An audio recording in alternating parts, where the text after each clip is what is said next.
সঠিক জায়গায় have has had বসাও। দেখো হ্যাভ হ্যাজ হ্যাড এই তিনটেই হ্যাভ ভার্বের রূপ। হ্যাভ আর হ্যাজ এর অর্থ হলো আছে, আর হ্যাডের অর্থ হচ্ছে ছিল। আমরা জানি কর্তা যদি আমি তুমি ছাড়া একজন হয় সেক্ষেত্রে আছে বোঝাতে হ্যাজ বসে, বাকি সব ক্ষেত্রে আছে বোঝাতে হ্যাভ বসে, আর ছিল বোঝাতে সব ক্ষেত্রেই হ্যাড বসে, সে কর্তা একজন হোক বা একের বেশি হোক। এবারে আমরা প্রথম বাক্যে দেখছি আই হ্যাভ না হ্যাজ আ পেন। এখানে আই আছে তাই আই এর পর হ্যাজ হবে না, হ্যাভ হবে।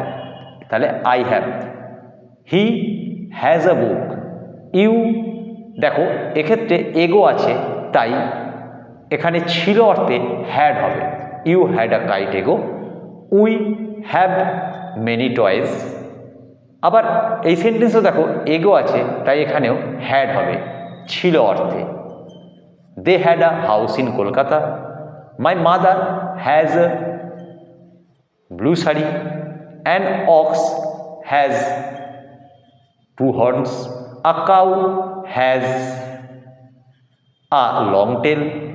ইউ, এখানেও হ্যাভ হবে, you have a green school bag.